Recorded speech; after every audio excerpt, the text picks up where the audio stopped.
جس کے دل میں کسی مسلمان کے بارے میں کینہ ہو شب برات میں نہیں بخشا جائے گا.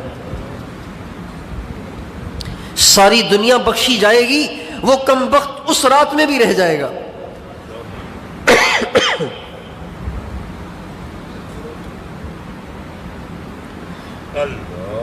اللہ کرے 15 شعبان کی رات سے پہلے پہلے ہم کینے سے توبہ کر لیں، اوروں سے بھی کروائیں، سب کو بتائیں. کیا کرو گے دل میں کینہ رکھ کے؟ اگر اس کا کچھ بگڑ بھی گیا تو آپ کو اس سے کیا فائدہ ہوگا؟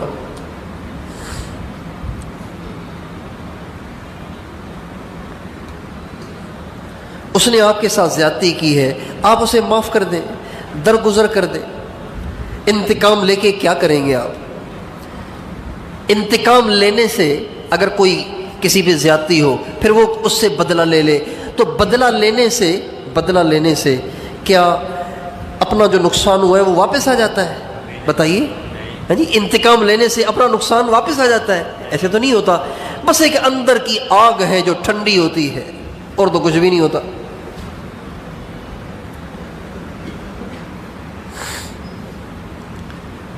ہمارے نبی کے بارے میں حدیث میں آتا ہے من تقام لنفسہ، ہمارے نبی نے ساری زندگی کبھی کسی سے انتقام نہیں لیا، کبھی کسی سے انتقام نہیں لیا.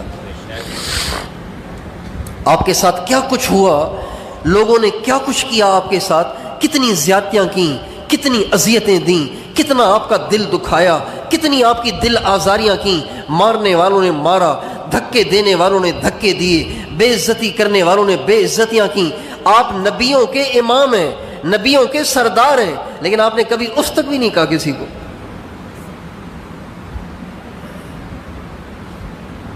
پتہ نہیں کیوں ہم مسلمان چھوٹی چھوٹی باتیں دل میں لیے بیٹھے رہتے ہیں اور پھر اس کی کھچڑی پکاتے رہتے ہیں، اچار بناتے رہتے ہیں اور اپنے دل کی دنیا کو برباد کرتے رہتے ہیں، اللہ پاک کی رحمت سے محروم کرتے رہتے ہیں اپنے آپ کو.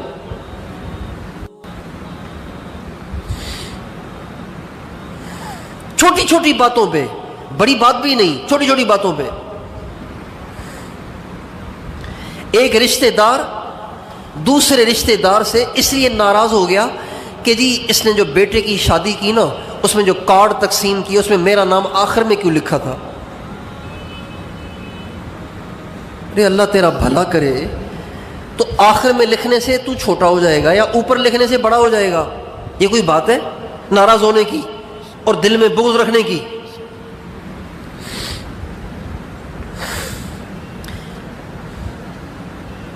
بچوں کی شادیاں کرتے ہیں لوگ، اب اس میں دعوتیں تقسیم ہوتی ہیں، تو انسان کا حافظہ ہے، کوئی کمپیوٹر تو نہیں ہے. بعض قریبی یاد نہیں آتے اور دور والے یاد آ جاتے ہیں. اب کسی قریبی دوست کو کارڈ نہیں ملا، اس کو دعوت نہیں دی، اب وہ اسی کی کھچڑی بنا رہا ہے کہ مجھے تو دعوت ہی نہیں دی، ہمیں تو اپنا ہی نہیں سمجھتے، لہذا وہ دل میں بغض لیے بیٹھا ہوا ہے. چھوٹی چھوٹی باتوں پہ ہمارے نبی نے فرمایا کینہ پرور کی دعا اللہ قبول نہیں کریں گے، کینہ پرور کی اس رات میں بخشش نہیں ہوگی. میں بھی آپ بھی اس کی نیت کریں، ابھی یہیں اسی مجلس میں اپنے دل سے سارے مسلمانوں کے لیے کینے کو صاف کر دیں. کرتے ہیں آپ؟ کون کون اپنے دل کو صاف کرتا ہے؟ اچھا، یوں صرف ہاتھ اٹھانے سے صاف نہیں ہو جائے گا، کینہ نکالنا بڑا مشکل کام ہوتا ہے. یہ کوئی جیب کے پیسے نہیں ہیں آپ نکال کے اسے پھینک دیں، یہ دل کی ایک کیفیت ہے، یہ تو انسان کے بس میں نہیں ہوتی. اس کو نکالنے کا طریقہ یہ ہے کہ جس کے بارے میں آپ کے دل میں کینہ ہے نا، ایک تو اس کا نام لے کے دعا کریں اور اس کو کوئی ہدیہ بھیجیں، اچھا خاصا ہدیہ بھیجیں.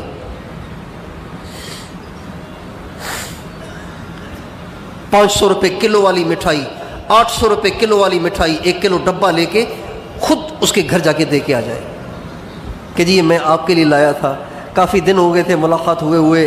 یہ نہ سوچیں میری ناک نیچی ہو جائے گی، میری مونچھ نیچی ہو جائے گی، میری عزت گھٹ جائے گی. اگر انا کا مسئلہ بنایا تو شب برات کی بخشش سے محروم ہو جائیں گے. یہ کینے کو صاف کرنے کا طریقہ ہے. نام لے کے دعا کریں اور کوئی اچھا خاصا ہدیہ دیں.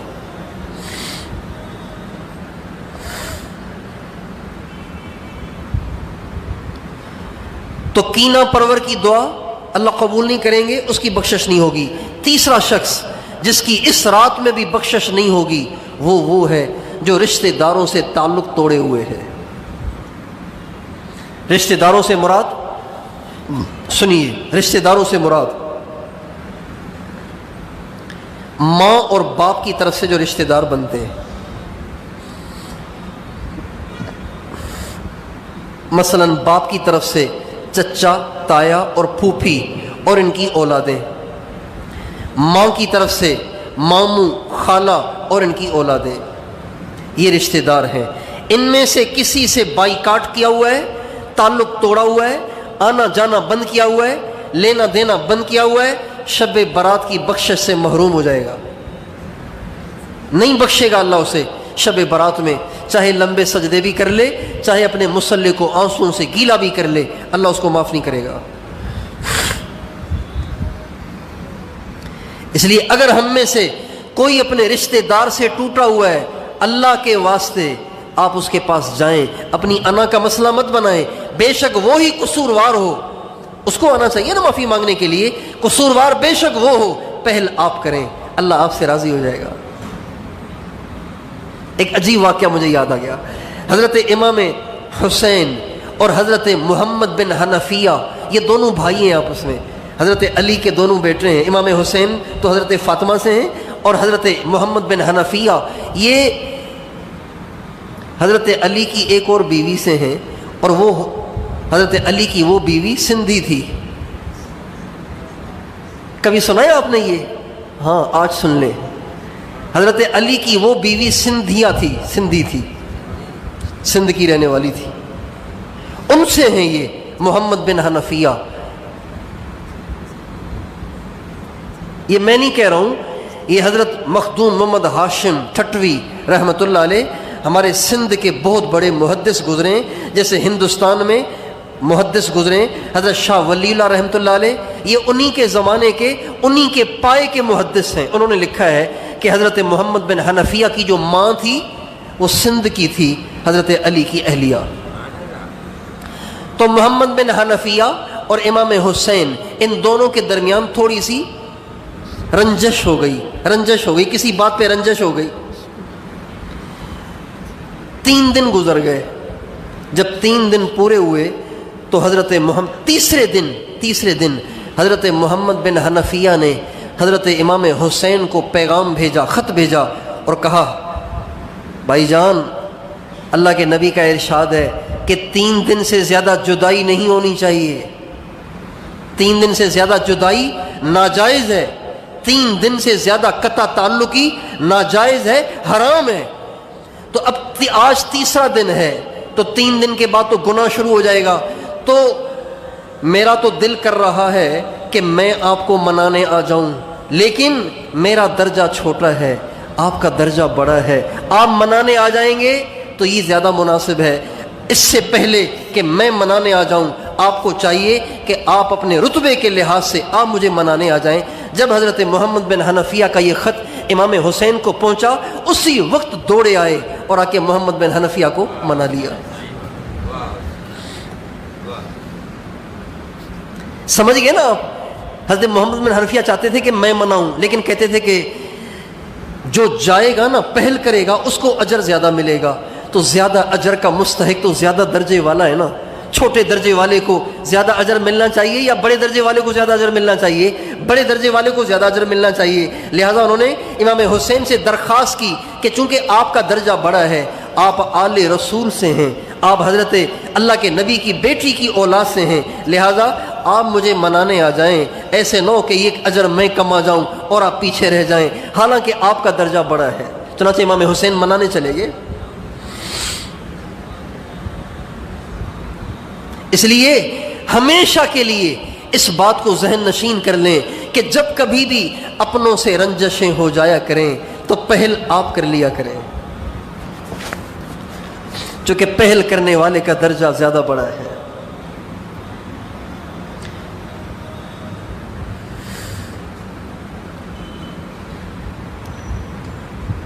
اور جو آدمی ایسا ہو کہ اس سے بخشش، اس سے معافی مانگی جائے، پھر بھی وہ معاف نہ کرے، اس کے لیے تو بڑی سخت وعید ہے. اس کے لیے تو دوزخ کا فیصلہ ہے. جس سے معافی مانگی جائے اور وہ کہے میں معاف نہیں کروں گا، جو کرنا ہے کر لو، اس کے لیے تو جہنم کا فیصلہ ہے. تو اس لیے قطع رحمی کرنے والے کو اللہ اس رات میں نہیں معاف کرے گا. تو آپ کے رشتہ داروں میں، آپ کے متعلقین میں، آپ کے علاقے میں کہیں کوئی ایسا ہو کہ جو قطع تعلقی کرنے والا ہو، رشتہ داروں سے تعلق توڑنے والا ہو، اس کے پاؤں پڑھ کے اس کو سمجھائیں. ایسے نہ ہو کہ اس رات میں اگلے سال کے مرنے والوں میں آپ کا نام ہو اور بخشش نہ ہو، تو کیا کرو گے مرنے کے بعد؟ اور ماں باپ کے نافرمان کو بھی اللہ اس رات میں معاف نہیں کرے گا. جو ماں باپ کا نافرمان ہے، ماں باپ کی نافرمانی کرنے والا، اللہ اس کو بھی معاف نہیں کرے گا. جس کی ماں کا دل اس سے دکھا ہوا ہے، باپ کا دل اس سے دکھا ہوا ہے، شب برات کی بخشش میں اس کا کوئی حصہ نہیں، وہ محروم ہے. اس لیے اگر کسی کی ماں کسی سے دکھی ہے، کسی کا باپ کسی سے دکھی ہے، دونوں دکھی ہیں، ان کے پاؤں پڑ کے گلے لگا کر ان کی خدمتیں کر کے ان کی دعائیں لیں، ان کا دل خوش کریں. اللہ شب برات کے دن، اب اللہ شب برات میں بخشے جانے والوں میں ہمیں بھی شمار کر دے گا. ماں باپ کا نافرمان شب برات میں نہیں بخشا جائے گا. اور ہمارے نبی نے فرمایا ناحق قتل کرنے والا اس کو بھی اللہ شب برات میں نہیں بخشے گا. یعنی قاتل کو اللہ نہیں بخشے گا. اور ہمارے نبی نے فرمایا اللہ شرابی کو نہیں بخشے گا، شرابی کو بھی اس رات میں نہیں بخشے گا. شب برات میں اگلے پیر کو جو رات آئے گی، منگل کی رات، پیر کا دن، شب برات 15 شعبان کی رات کو نہیں بخشے گا. ہم اپنے دائیں بائیں دیکھیں، ہمارے علاقے میں کون ایسے نوجوان ہیں جو شراب کے نشے کے عادی ہیں. ان سے توبہ کرائیں، ان کے پاؤں پڑھ کے منت سماجت کریں، اللہ کے واسطے توبہ کرو، ورنہ شب برات کی بخشش سے محروم ہو جاؤ گے. شراب کے عادی کی اللہ بخشش نہیں کرے گا. اور ہمارے نبی نے فرمایا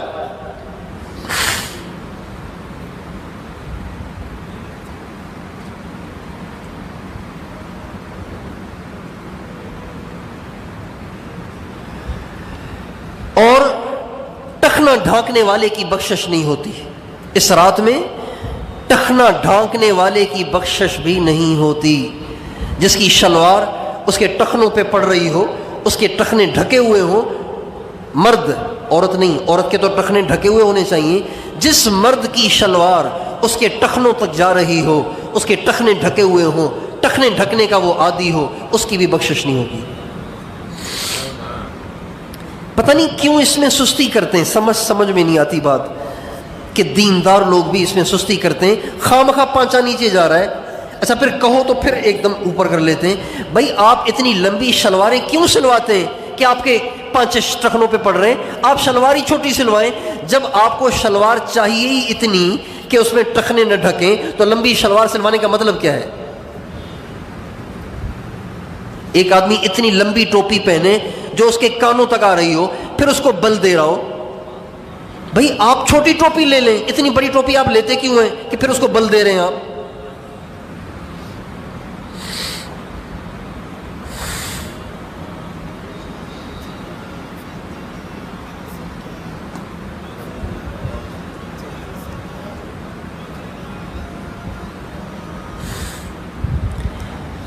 ٹخنے ڈھانکنے والا مرد شب برات میں اس کی بخشش نہیں ہوگی. اور میوزک سننے والا، میوزک بجانے والا، اس کی بھی شب برات میں بخشش نہیں ہوگی. میوزک سننے والا، میوزک بجانے والا، اس کی بخشش بھی نہیں ہوگی. شب برات میں جب ساری دنیا کے گناہ گاروں کی بخشش کے فیصلے ہوں گے، یہ محروم ہو جائے گا. ضروری نہیں ہے کہ وہ جان کے سنیں. بہت سے لوگوں نے اپنے موبائلوں پہ ٹونیں لگائی ہوئی ہیں، پتہ ہی نہیں کہ یہ میوزک ہے، بس جو ہی فون آتا ہے ایک دم ڈسکو آواز شروع ہو جاتی ہے اور پھر وہ جلدی جلدی جیب میں ہاتھ ڈال کے اس کو دبا رہے ہوتے ہیں. بھائی آپ ٹون کیوں نہیں سوچ سمجھ کے رکھتے؟ جب موبائل کو استعمال کرنا نہیں آتا تو رکھا کیوں ہے آپ نے؟ اسٹیئرنگ پہ بیٹھ جاتے پھر جا کے گاڑی کسی کی دیوار میں مارتے ہیں، تو آپ اسٹیئرنگ پہ بیٹھے کیوں بھائی؟ سیکھو تو صحیح ڈرائیونگ کرنا پہلے.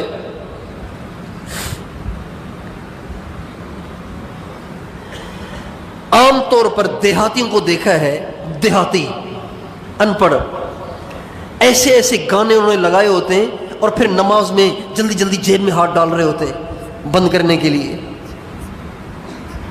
اور بہت سے پڑھے لکھے لوگ بھی، دیندار بھی.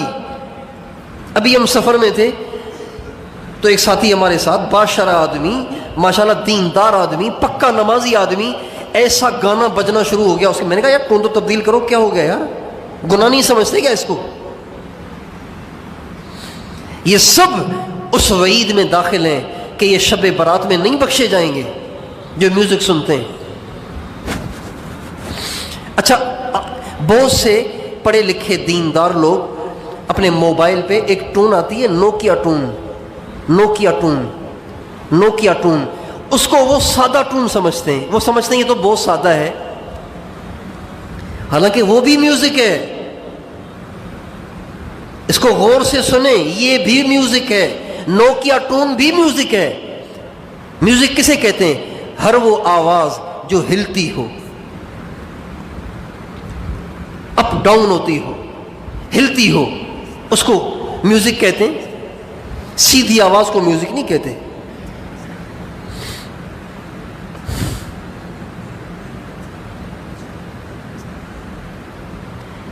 تو آپ سارے کے سارے اپنے موبائل کی ٹون چیک کریں کہ کہیں شب برات کی بخشش سے محروم نہ ہو جائیں.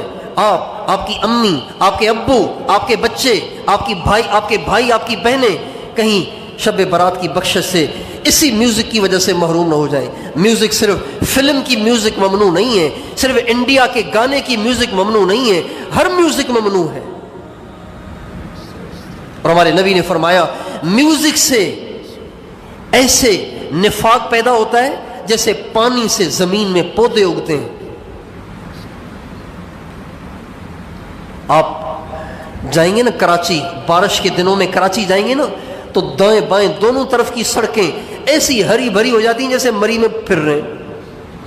آپ بارش کے دنوں میں تھر پار کر چلے جائیں گے، یہ تھر پار کا ریت سارے کا سارا گھاس سے بھرا ہوا ہوتا ہے. لوگ گھومنے جاتے ہیں بارش کے دنوں میں تھر پار کر، بالکل ہرا بھرا ہو جاتا ہے بارش سے.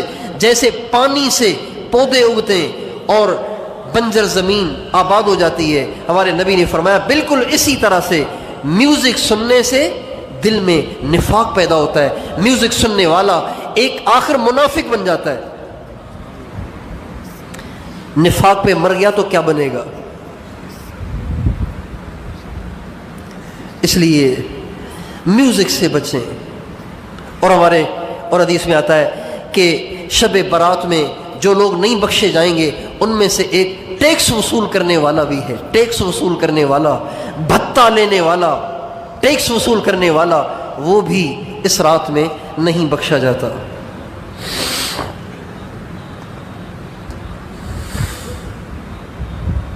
اور حدیث میں آتا ہے وہ پولیس والا جو حرام کاریاں کرتا ہو، حرام طریقے سے پیسے وصول کرتا ہو، حرام کام کرتا ہو، پولیس والا، وہ بھی شب برات میں نہیں بخشا جائے گا. پولیس والا جو حرام کام کرتا ہو، حرام کاریاں کرتا ہو، وہ بھی نہیں بخشا جائے گا.